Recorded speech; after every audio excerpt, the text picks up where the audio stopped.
ڕێز و سڵاو بۆ ئێوە بینەرانی خۆشەویستی تەلەڤیزیۆنی کۆمەڵە. بە یارمەتی ئاوڕانی هاوکار ماتوومەتەوە خزمەتان بۆ پێشکەشکردنی گەشتی هەواڵەکانی ئەمڕۆی سێشەممە. سەرەتا سەردێڕێی چەند هەواڵ. پشتیوانی ڕێکخراوی خوێندکارانی پێشڕەو لە مانگرتنی گشتی خەڵکی کوردستان. بەیانیەی ئەنجومەنی فەرهەنگیانی هەرسین دژ بە سەرکوتی معلمانی خانە نشینکراو. دەست بەسەرکردنی سێ هاوڵاتی لە مەریوان و پیرانشار. کوژرانی گوماناوی ئەندامێکی بنەماڵە دادخوازەکان لە کرماشان. بانگهێشتی غیاز نیعمەتی بۆ پۆلیسی ئەمنیەتی سنە. ژاراوی بوونی دەیان کەس لە پارێزگای ورمێ. خۆپێشاندانی کوردان دژ بە داگیرکاریەکانی تورکیا لە ڕۆژاوای کوردستان. مانگرتنی کارمەندانی شرکەتی مخابرات لە ئازەربایجانی شەرقی. 52هەمین هەفتەی کارزاری سێشەمانەی نابۆی ئەدام و مەحکومکردنی حکمی ئەدامی پەخشان عەزیزی و وریشە مرادی لە تورکیا.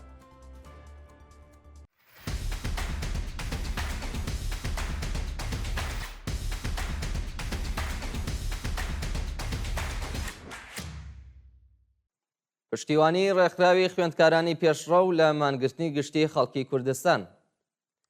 ڕێکخراوی خوێندکارانی پێشڕەو لە بەیاننامەیەکدا پشتیوانی خۆی لە بانگەوازی مانگرتنی گشتی خەڵکی کوردستان کە بە ڕۆژی چوارشەممە 3 ڕێبەندان 1403 بەڕێوە دەچێت دەربڕی. ڕۆژی یەکشەممە حەزب و لایەنە سیاسیەکانی ڕۆژهەڵاتی کوردستان لە بانگەوازێکی ئاوبەشدا داوایان لە خەڵکی کوردستان کرد کە دژ بە حکمی ئەدامی پەخشان عەزیزی و وریشە مرادی هەروەها لە سێدارەدانی هەرڕۆژەی بەندکراوان لە ڕۆژی چوارشەممە پەیوەست بە مانگرتنی گشتی بن و بۆ ڕزگارکردنی گیانی بەندکراوان هەنگاوێکی کردەوەی هەڵبگرن. لە ڕۆژانی ڕابردووشدا ڕێکخراوی خوێندکارانی پێشڕەو لە بەیاننامەیەکی هاوبەش کە واژۆی 15 ڕێکخراو و گروپی خوێندکاری لەسرە جەختی لەسەر پێویستی مانگرتن و ناڕەزایەتی بەرفراوان بەرامبەر با ئێدامەکان کردبوو. ڕێکخراوی خوێندکارانی پێشڕەو لە بەیاننامەکەیدا داوای لە سەرجەم خوێندکاران، مامۆستایان و گەنجانی کوردستان و سەراسەری وڵات کردووە پەیوەست بە مانگرتنەکەی ڕۆژی چوارشەممە. بەیانیەی ئەنجومەنی فەرهەنگیانی هەرسین دژ بە سەرکوتی معلمانی خانە نشینکراو. ڕۆژی دووشەممە یەکی ڕێبەندان ئەنجومەنی فەرهەنگیانی هەرسین لە بەیاننامەیەکدا هێرشی هێزە سەرکوتگەرەکانی ڕژیمی بۆ سەر معلمانی خانە نشینکراو لە تاران مەحکوم کرد. ڕۆژی ڕابردوو خانە نشینکراوانی فەرهەنگی ساڵی 1402 تاوی لە بەردەم وەزارەتی پەروەردەدا کۆبوونەوە، بەڵام هێزە سەرکوتگەرەکانی ڕژیم هێرشیان کردە سەریان و چەند کەسیان بە گازی فرمێسک ڕێژ بریندار کرد.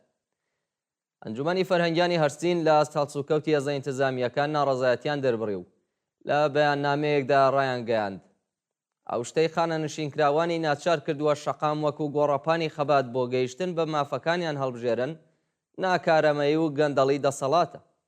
کاڵوەرگرتن لە هێزی سەرکۆت، هەڕەشە و گازی فرمێسک ڕێژ، بێڕێزی بە چەندین ساڵ خزمەتی کەسانێکە کە بۆ گەشەکردنی وڵات بەهایان داوە، بەڵام دەسەڵاتداران لە ژێر ناوی دیموکراسی و مافی مرۆڤدا ئینسانیەت دەکوژن. دەست بەسەرکردنی سێ هاوڵاتی لە شارەکانی مەریوان و پیرانشار.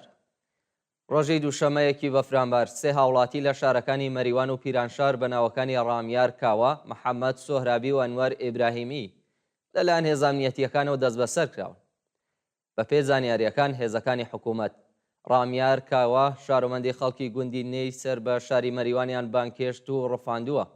لە پیرانشار دوو هاوڵاتی بەناوەکانی محەممەد سۆهرابی و ئەنوەر ئیبراهیمی لە هێرشی هێزە ئەمنیەتیەکاندا دەست بەسەر و بۆ شوێنێکی نادیار ڕاگوێزراون. بە ڕفاندنی ئەو دوو شارۆمەندە ڕێژەی دەست بەسەرکراوانی پیرانشار گەیشتوێتە 5 کەس. کوژرانی گوماناوی ئەندامێکی بنەماڵە دادخوازەکان لە کرماشان. لە ڕۆژانی ڕابردوودا عەلی فەرامەرزی هونەرمەند و برای هەمیشە زیندوو مستەفا فەرامەرزی گیانبەختکردووی شۆڕشی خەزەڵوەری 98 بە شێوەیەکی گوماناوی لە شاری کرماشان کوژرا. بە وتەی پۆلیسی کرماشان بکوژ بە ئۆتۆمۆبیلێکی پژۆ چۆتە بەرماڵی عەلی فەرامەرزی و پاش چوونە ژوورەوە ناوبراوی بە چەک کوشتووە. تاوانبارەکە لەلایەن پۆلیسەوە شناسایی کراوە و گەڕان بە دوایدا بەردەوامە. تا کاتی داڕشتنی ئەم هەواڵە مەبەستی بکوژ و وردەکاریەکانی ئەو جەنایەتە ئاشکرا نەکراوە و لێکۆڵینەوەکان لەو بارەوە دەستی پێکرد. بانگهێشتی غیاز نیعمەتی بۆ پۆلیسی ئەمنیەتی سنە. غیاز نیعمەتی ئەندامی سەندیکای مامۆستایانی کوردستان لە سنا ڕۆژی دووشەممەیەکی بەفرامبار لەلایەن پۆلیسی ئەمنیەتەوە بانگهێشت کراوە. بەپێی راپۆرتی شۆڕای هەماهەنگی ڕێکخراوە سنفیەکانی فەرەنگیانی ئێران ڕۆژی دووشەممە غیاز نیعمەتی بە شێوەی نایاسایی بۆ پۆلیسی ئەمنیەتی شاری سنە بانگهێشت کراوە. پاش ڕۆشتنی ئەو چالاکە سنفیە بۆ پۆلیسی ئەمنیەت سەرکوتگەرانی ڕژیم داوایان لێکردووە لە ئەگەری بەڕێوەچوونی هەر جۆرە کۆبوونەوەیەکی ناڕەزایی لە داهاتوودا خۆی بە دوور بگرێتەوەی جۆرە هاوکاریەک لەگەڵ گروپە دژبەرەکانی ڕژیم نەکات. ژاراویبوونی دەیان کەس لە پارێزگای ورمێ. ڕۆژی یەکشەممە سی بەفرامبار دەیان هاوڵاتی خەڵکی پارێزگای ورمێ بەهۆی هەڵمژینی گازی مۆنۆکسیدی کەربۆن ژاراوی و ڕەوانەی نەخۆشخانە کراون. بە وتەی سەرۆکی ئۆژانسی ئازەربایجانی غەربی شەوی یەکشەممە 55 شارۆمەند بەهۆی هەڵمژینی گازی مۆنۆکسیدی کەربۆن لە تالارێکی زەماوەند لە شاری ورمێ ژاراوی و ڕەوانەی نەخۆشخانە کراون. هەروەها لە پارکینگی گومرکی سنووری سەرو 3 کەس ژاراوی بوون و لە مزگەوتێکدا لە گوندی نلیوانی سەر بە شاری شنۆ 10 کەس ژاراوی و بۆ ناوەندە دەرمانیەکان گوازراونەتەوە.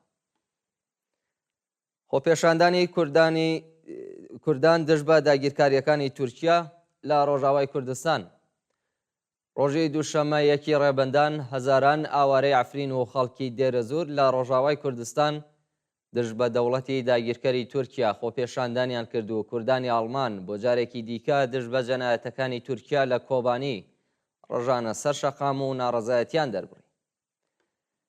هاوکات لەگەڵ حوتەمین ساڵ ڕۆژەی داگیرکردنی شاری ئەفرین لەلایەن تورکیا و گروپە ئیسلامگەرەکانی سەر بە وڵاتە هەزاران ئاوارەی کوردی ئەو شارە لە گەڕەکەکانی ئەشرەفیە و شێخ مەقسوودی حەلەب ڕۆژانە سەر شەقام و دژ بە دەوڵەتی ئەردۆغان دروشمیان بەرز کردەوە.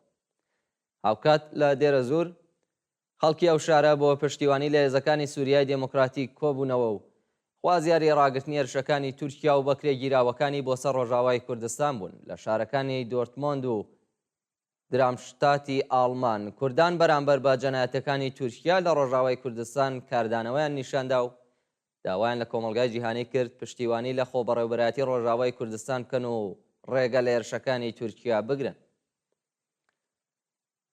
شەڕ و پێکدادانەکانی قورس لە دەوروبەری بەنداوی تشرین لە کۆبانی. ڕۆژی دووشەمەیەکی بەفرامبار فڕۆکەکانی دەوڵەتی تورکیا چەندین گوندیان لە دەوروبەری کۆبانی بردومان کرد و هاوکات گروپە جیهادیەکانی لە چەند لاوە هێرشیان کردە سەر شەڕوانان و شەڕێکی قورس ڕۆیداوە. بە پێی زانیاریەکان لە ئەنجامی پێکدادانەکانی ڕۆژی ڕابردوودا 18 چەکداری ئیسلامگەرا کوژران و چەندین برینداریان بە دوای خۆیاندا بەجێهێشت. لە هێرشی پاهبادی شەڕواناندا چەندین ئۆتۆمبیل و زرێپۆش لە ناوبراون و زیانێکی زۆر بە جیهادیەکانی سەر بە تورکیا گەیشت. لە بەرامبەردا ناوەندی ڕاگەیاندنی هێزەکانی سووریای دموکراتیک ناسناوی 13 شەروانی بڵاو کردەوە کە لە ڕۆژانی ڕابردوودا لە ناوچە جیاجیەکانی ڕۆژاوای کوردستان لە شەڕ لەگەڵ داعش و تێروریستانی سەر بە دەوڵەتی تورکیا گیانیان بەخت کردووە. مانگرتنی کارمەندانی شرکەتی مخابرات لە ئازەربایجانی شەرقی. ڕۆژی دووشەممە یەکی بەفرامبار کارمەندانی شرکەتی مخابراتی ئازەربایجانی شەرقی دەست بە جێبەجێ نەکردنی داخوازیەکانیان دەستیان لە کار کێشایەوە و مانیان گرت. بە وتەی ناڕازیان 5 مانگە چاوەڕێی پێدانی حەقدەست و مەزایە دواخراوەکانیانن، بەڵام هیچ وەڵامێکیان لەلایەن بەڕێوەبەرانی ئەو ڕێکخراوەیە وەرنەگرتووە. کارمەندانی شرکەتی مخابرات خوازیاری زیادکردنی حەقدەست بە پێی ڕێژەی هەڵاوسان، تەزمینی ئەمنیەتی پیشەیی، گۆڕانی دۆخی پیشەیی، نوێکردنەوەی گرێبەست، دابینکردنی بیمەی تەکمیلی و هەروەها بەکردەوە دەراتنی گەڵاڵەی ڕیزبەندی پیشەکان بوو. 52هەمین هەفتەی کارزاری سێشەمانەی نابۆیادام. ڕۆژی سێشەممە دوێ ڕێبەندان بەندکراوانی سیاسی لە 34 زیندانی ئێران بۆ 52هەمین هەفتەی بەردەوام دەست بە سزای ئیعداممانیان کرد. ڕۆژی ڕابردوو بەندکراوانی پیاوی زیندانی عەدڵاوای شیراز پەیوەستبوونی خۆیان بە کارزاری سێشەمانەی نابۆ ئێدام ڕاگەیاند و خوازیاری کاردانەوەی بەرینی کۆمەلگا لە ئەسشەپۆلی ئەدامەکان لە ئێران بوون. بە پەیوەستبوونی بەندکراوانی پیاوی زیندانی عادڵاباد ڕێژێ و بەندیخانانەی پێوەست بەو کارزارە بوون گەشتوەتە 34 زیندان و ئەو کارزارە ڕۆژ لە دوای ڕۆژ پەرە دەسێنێت. سەپاندنی حکمی زیندان بەسەر مازیار سەیدنژاد. مازیار سەیدنژاد چالاکی کرێکاری خەڵکی ئەهواز لەلایەن دادگای پێداچوونەوەی خۆزستانەوە حکمی 3 ساڵ و 3 مانگ زیندانی بەسەردا سەپێنراوە. ناوبراو لەلایەن دادگای ئینقلابی ڕەژیمەوە بە تۆمەتەکانی تەبلیغ دژی نظام بە 7 مانگ و 16 ڕۆژ بەندکران و بە تۆمەتی ئەندامەتی لە گروپە نەیارەکانی ڕژیم بە 2 ساڵ و 7 مانگ زیندانی تعزیری محکوم کراوە. شانی باسەکە و چالاکە کرێکاریە پێشتر لەلایەن دەستگای قەزای ڕژیمەوە بە 6 ساڵ زیندان محکوم کرابوو. و دوایین هەواڵمان سەبارەتە بە محکومکردنی حکمی ئەدامی پەخشان عەزیزی و ورچە مرادی لە وڵاتی تورکیا. ڕۆژی دووشەمەیەکی ڕێبەندان کۆمەڵێک لە ژنانی تێکۆشەری تورکیا دژ بە حکمی ئەدامی پەخشان عەزیزی بە داوای لێبوردنەوە و وریشە مرادی لە شاری ئەنکارا کۆبوونەوە. ژنانی بەشدار لەو چالاکیە هاوڕێ لەگەڵ چالاکانی سیاسی لە بەردەم باڵوێزخانەی کۆماری ئیسلامی لە شاری ئەنکارا کۆبوونەوە و بە بەدەستەوەگرتنی وێنەی پەخشان عەزیزی و وریشە مرادی سەپاندنی سزای ئەدامیان بەسەر و دوو بەندکراوە سیاسیە بە توندی شەرمەزار کرد و بە وتنەوەی درۆژخوازیاری هەڵوەشاندنەوەی سزای سێدارە لە ئێران و ئازادی بەندکراوانی سیاسی بوو. بینەرانی خۆشەویست گەشتی هەواڵەکانی ئەمڕۆتان پێشکەشکرا. کات و ساتێکی خۆش بۆ هەموولای.